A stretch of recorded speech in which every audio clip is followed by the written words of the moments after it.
Good morning. Welcome to Walking Boxing, Monday, August 26th, 2024. And there's a fair bit going on this morning. It's very wet underfoot. I've got my umbrella. It looks like there's it's not going to rain. But yesterday we had a shocking storm. It was beautiful in the morning. And then later in the afternoon, we got a shocking downpour. It was very, very wet and wild, let's just say. And today there's a fair bit of carnage around the neighbourhood. There are big branches down, trees down. There is just debris everywhere. So as I said, very, very wet underfoot. So it's all good. It doesn't look like there's. Well, I took my umbrella today, but looks like it's starting to clear up a little bit now anyway. So. But a very, very bittersweet weekend.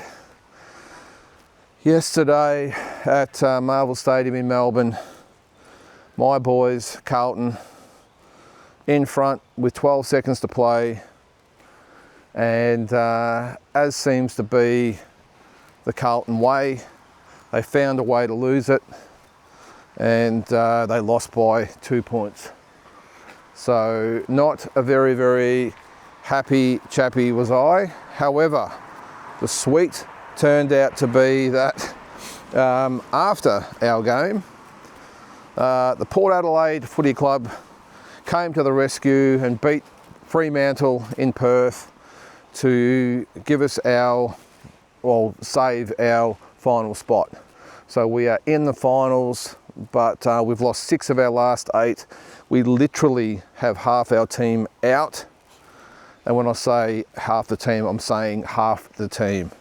Our starting 22 or 23, we have 11 and maybe 12 of our best out now. So not a good way to go into finals. And it doesn't get any easier because we are going to Brisbane to play the mighty Brisbane Lions on their home deck.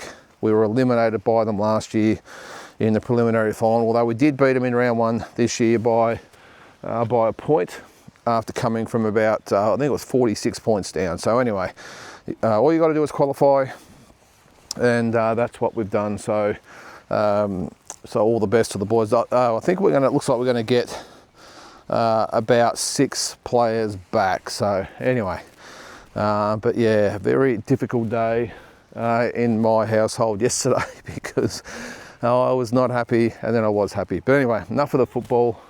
Let's get on to, I'm just sort of looking behind me because there's a guy with a pretty big dog walking behind us. Looks like he's gone now. But today we're going to look into Wednesday night's big pay-per-view, Nikita Tszyu, Koen Mazoudier from the ICC Stadium or Theatre, whatever it is up there in Sydney. And they've really, I've got to say for starters, they've done a very, very, very good job promoting the event. I mean, I saw they had the open workouts yesterday at Tony Mundine's gym in Sydney, and good turnout there by everyone, supporters, media, everything else. But I saw that Sean Porter is in town. Now, this is a guy that works we did for Showtimes with Pro Box TV and that. Now, he does do commentary it's not ESPN, is it? I don't think, anyway, but he is a bit of a player, obviously former world champion as well, but a bit of a player obviously as far as a commentator. And they've flown him out to Australia for Nikita Tszyu versus Koen Mazoudier. So that was probably the first thing that really made me take a good look at it. Because I'm thinking, geez, Sean Porter, I understand he's come out for Tim Tszyu fights in the past, but Nikita Tszyu versus Koen Mazoudier. But anyway, so they did the open workouts yesterday, and as you can imagine, the commentators, all they wanted to ask Nikita about was Michael Zarafa, which I think is in a little bit of bad taste, I would think. And I'm really happy that Nikita actually set them straight and said, look, I just don't think there's been enough respect and attention given to my opponent for this week, which is Koen Mazoudier, which I 100% agree with, which again goes towards the narrative of they're trying to obviously steer this in the direction of Nikita versus Michael, who was there in his usual presence, I suppose. Michael, he Well, he made sure his presence was known. He just has this absolute, I was going to call it a fascination with the Tszyu, but it's almost bordering on an obsession, to the point where I'm sure that Nikita and Tim have got to check under the kitchen table when they're having dinner to make sure Michael's not under there. Fair income.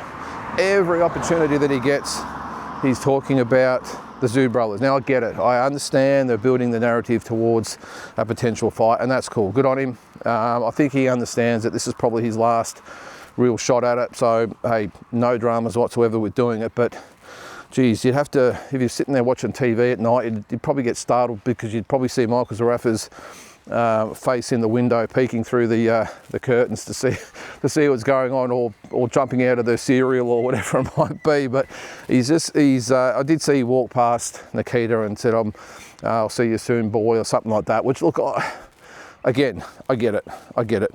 But yeah, let's just maybe focus on Tommy Brown this week. But he's doing his absolute best to create interest in the fight. So look, that's what he's in it for. It's prize fighting. You want to get the biggest fights that you can. So if that's what the fight that he wants, well, if he gets past Tommy Brown on Wednesday night, well, maybe he can look at it. But again, as I said the other day, I don't think Tim Tszyu's interested whatsoever. I think he's got his eyes focused on much bigger things, and I think even Nikita, with 9 fights, it's probably a tad early for him, I would think, unless they obviously think that he can beat Michael as is now, which is arguable for everyone. I'm sure everyone has their own opinion, but I would still think at 9 fights it might just be a tad early, but I'm sure that decision will be made in the future. And again, mission accomplished. Here I am talking about Michael Zarafa and the Tszyu boys, and it's not even happening at this stage. So there you go. All right, well, let's get into the card. So it starts with Mai Solomon. She's 5-1, 2 KOs. She's up against Connie Brown, who's 2-1-1. Now this, by the way, are the prelims that start at 5:30. Okay, so they'll be on Fox Sports and KO Sports, so they'll be free. So that kicks off the card. Then we've got Moni Fathi, 7-1 and 7 KOs. He's up against Satama Manuel, who's 2-5-1. So I think I know who my money would be on in that one. And then, if you can call it a main event of the prelim card, we've got Jazzy Parr, 5-0, 1 KO. She's up against Panaporn Kawapawong, who is 4-2-1. Now, Kawapawong, is that how you pronounce it? Kawapawong is a late replacement for Amber Amelia. And I was a little bit disappointed in that one. I was really looking forward to seeing the girls. I think Jasmine Parr's a very, very good talent. I think she's going to do a bit of damage on the world scene. And Amber Amelia, look, she's a battler. I think Glenn Jennings calls her the pocket rocket, but just very entertaining. I thought that fight would have been really good, but I think Amber has had some injury problems outside the ring, so it's probably makes sense to pull out of this one and maybe get on the next one. But you would expect Jazzy Parr to win that fight and go on to bigger and better things. So that again starts at 5:30 Eastern time. And then we get on to the main card, and it starts with Sunny Knight, 2-0, 2 KOs. He's up against Laban Stringer, who's 1-2. So don't really know much about Laban Stringer. But I'm also surprised maybe they didn't put Jazzy Parr's fight on the main card. But anyway, it is what it is. That kicks off the main pay-per-view card. There is 2, 4, 6 fights on that card. Next up, we have Billy Polkinghorne, 2-0, 1 KO against Michael Reynolds. He's 1-0. Now, they've got big raps on Billy Polkinghorne. He's part of the fight management stable with Glenn Jennings, Commonwealth Games rep. I think he's an ex-Brit. So, as I said, they've got big raps on him. So I'm sure they're going to match him accordingly at this stage of his career. So I would expect him to give a good performance there and get the win. Then we're into a welterweight fight, and that is Darangara Truella against Calvin Jensen. Truella is 3-0, 1 KO. Jensen is 3-0. So they've got big raps again on Truella. I would expect a very, very good performance from him. I did see him on an earlier card, maybe earlier in the year, and yeah, it looks like a really good young prospect. So I'm sure he'll put in a good performance as well. And then we're into the 3 main fights after that. Come on, buddy. This guy is fair dinkum. Just sitting there watching me like, okay, you got the car, buddy. Why don't you go? All right, then we're into the main car, the main 3 fights. Actually, before we get into the 3 main fights, we did have at one stage Brandon Grush against Jackson Murray. So I'm not quite sure what happened to that fight. That was one I was really looking forward to. Brandon Grush, there's not much grace to him, but geez, he comes to fight. Jackson Murray probably does the opposite. There's a fair bit to his personality and his ring presence, but doesn't, or so far from what I've seen, hasn't really offered a lot in the ring. But yeah, that would have been a good one. But anyway, on to the 3 main fights. And this fight, in my opinion, should have been the co-main, but I understand again the narrative. It's Connor Wallace up against Jerome Pampalone for the IBF.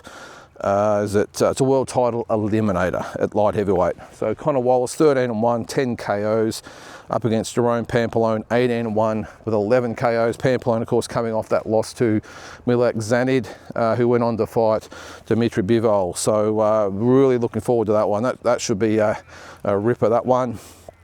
As far as who wins, oh, it's a tough one. Look, I'm going to stick with Connor Wallace, I think.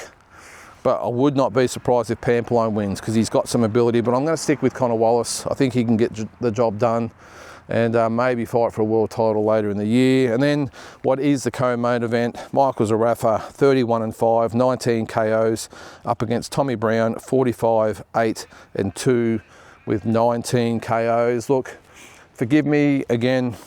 This is a fight that I really just don't see the sense in, if I'm being completely honest. Look, Tommy Brown was a serviceable fighter back in the day, but 41 years of age. He's had, what, 2, almost call them vacation wins. He went to Thailand and had 2 wins over there, and you just never know what you're going to get in Thailand. Before that, hadn't fought, I think, in a couple of years. I think he lost to Dennis Hogan in his last sort of relevant fight. So, yeah, I'm not expecting big things. Well, what I'm expecting is Michael Zarafa wins it in a canter. Either he stops Tommy Brown relatively early or wins a dominant, 10 round decision. So it's a catch-weight fight. Again, this is not Michael Zarafa's fault, by the way.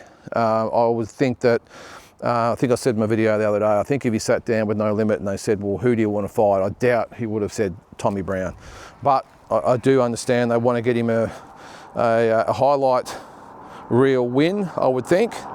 They want probably some fireworks from Michael, maybe get Tommy Brown out of there, or at least look really good so they've got some footage to work with, and then they can really start to build the fight with maybe Nikita after that, or someone other than that. Actually, I don't really think there's probably anyone else. Maybe a Hardman rematch, maybe Joel Camilleri, I don't know, but if he's looking to sort of kickstart his career again, I'd think they would want him to look good in this fight, and then, as I said, maybe go on to that fight with Nikita down the track. But I don't think there's really any needs for prediction. I just think Michael Zarafa wins very, very easily. And then I suppose it'll all start again after the fight, won't it? I'm sure there'll be plenty of things said, some taunts, some trash talking, whatever. But again, hey, if it gets in the fight, then good on him. But then we're into the main event, of course. I'll just bring up the records here. Nikita Tszyu, 9-0, 7 KOs, up against Koen Mazoudier, 12-3-1 with 5 KOs for the WBO, Intercontinental and IBF Australasian Super Welterweight titles. So, look, I think it'll be a really good fight, this one. I think Nikita's getting better and better. The one thing I do worry about, though, is his capacity to take punishment. He just tends to find himself in wars all the time, and he has been shaken up a fair bit by light punchers. I mean, Danilo Creati, who's not a big puncher at all, really had him going. The Jack Brubaker one, I think, has an asterisk beside it, because if you remember that fight, they did clash heads. He got a really bad knock to the eye, really knocked him around a little bit, and then Jack Brubaker was able to land some punches after that. But of course, I've seen it against Ben Horn. So look, I think Nikita Tszyu gets the job done. I think Koen Mazoudier, I think he's custom made for Nikita, and I don't say that in a derogatory way. I just think he's custom made in that he's pretty straight up and down. He's not overly fast. He's not an overly big puncher. Not overly fast on his feet, and I don't mean to be putting Koen Mazoudier down here, I'm just saying he's good at a lot of things. A good all-round fighter is Koen Mazoudier, but I just think, again, with his lack of speed and power and head movement as well, he tends to stand, as I said, straight up and down. I just think Nikita Tszyu will be able to anticipate what Koen Mazoudier is going to be doing, really counter him well.